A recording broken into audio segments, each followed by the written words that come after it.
लेखक पंडित श्री राम शर्मा आचार्य की वाणी। सतगुरु की कठोरता में भी प्रेम छिपा है। गुरु गीता में सतगुरु महिमा के गीत हैं। इनका गान करने वाले शिष्यों की चेतना पवित्र प्रखर में प्रकाशित होती। ये गीत कितने भी गाए जाएं, इनका राम रस समाप्त नहीं होता और ना ही इनका प्रभाव क्षमता पर पा सकता है। ईगो से ये सत्य को सभी शिष्यों ने अनुभव किया है और कुछ बड़भागी शिष्य सच्चाई को अपने साधना संपदा मानकर जी रहे हैं।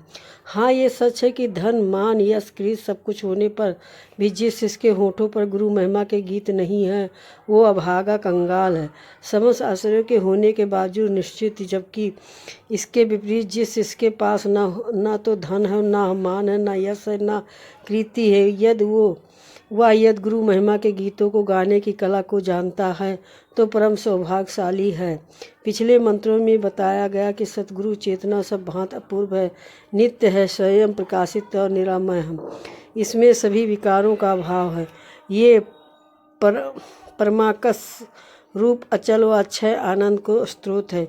वेद आदि शास्त्रों एवं सभी प्रभावों से ये भी सिद्ध होता है। गुरुदेव की आत्मचेतना तप चेतना का सदा सदा स्मरण करना चाहिए। शिष्य के लिए इनमें से अन्य कोई साधन नहीं है। गुरु महिमा के इन गीतों को एक नए स्वर में पिरोते हुए भगवान भोलेनाथ आदि माता जगदम्बा से कहते हैं, अखंड मंडलाकार्ये व्याति येन चराचरम तत्प्रदर्शते येन तस्मै श्री गुरुवे नमः। अखंड बल आकर चेतना के रूप में जो इस संपूर्ण चर अचर जगत में व्याप्त हैं, ब्रह्मा तत्व व आत्म तत्व के रूप में यही चेतना उनके श्री चरणों की कृपा से दर्शित होती है। उन श्री सद्गुण को नमन है। वैदिक ऋचाओं एवं उपनिषद की इसकी श्रुतियों से सभी महाव्याग रत्न उनके श्री चरणों में विराजित हैं। उन गुरुदेव की चेतना से सूर्य का प्रकाश पाकर ही वेदांत का कमल खिलता है। ऐसे सद्गुरु को नमन है जिनके स्मरण करने भर से अपने आप ही ज्ञान उत्पन्न होता है, जो अपने में सभी आध्यात्मिक संपदा की प्राप्ति है। उन कृपालु सतगुरु को नमन है जो परम चैतन्य साक्षात सांसद और आकाश में अतीत हैं और माया से परे वो नाद विद्यम कला से भी परे। ऐसे सतगुरु को नमन। गुरु महिमा के महामंत्र स्त्रोत होने के साथ तत्व चिंतक को भी प्रकाशित करते हैं। निराकार माया से परे परमेश्वर की माया को वशवती करके शिष्य के कल्याण के लिए सतगुरु की काया धारण करते हैं और देहधारी पर ही देहातीत है।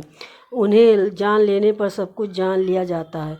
जो उनकी शरण में गया उसे सब कुछ स्वयं ही मिल जाता है।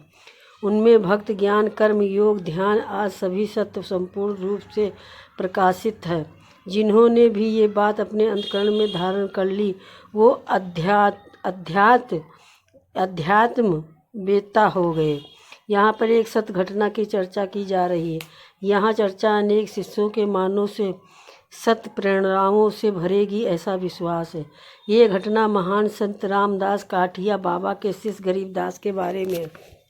गरीबदास पढ़े लिखे तो नहीं थे पर उनके हृदय में अपने गुरुदेव के प्रति आघात भक्ति थी। लेकिन इस भक्ति के बावजूद बाबा रामदास उन्हें बड़ी कठोरता व उपेक्षा का बर्ताव करते थे।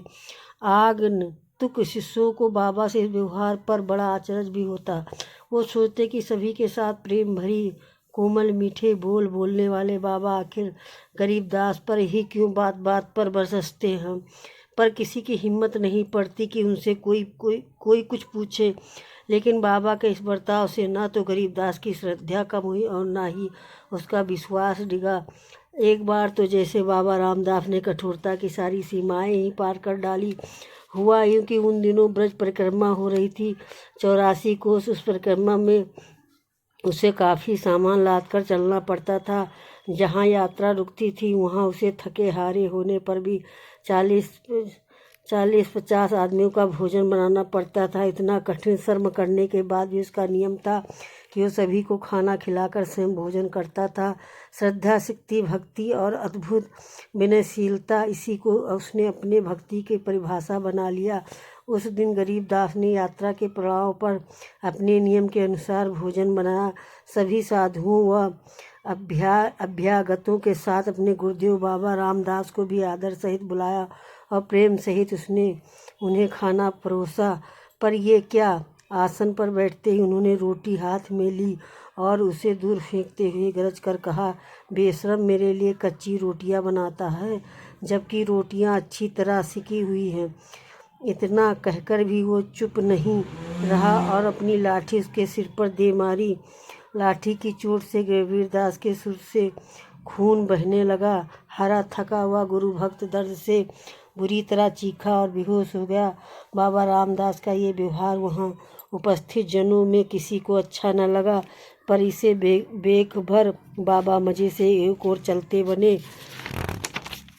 इधर जब गरीबदास को होश आया तो उन्होंने अपनी आतुरता से अपने गुरुदेव बाबा रामदास को ढूंढा। उनके चरणों पर सिर रखते हुए बोला, हे मेरे कृपालु गुरुदेव, हे मेरे आराध्य, मुझे अपराध हो गया, क्षमा करें। भगवान से इसकी गहरी श्रद्धा आज विजयी हुई।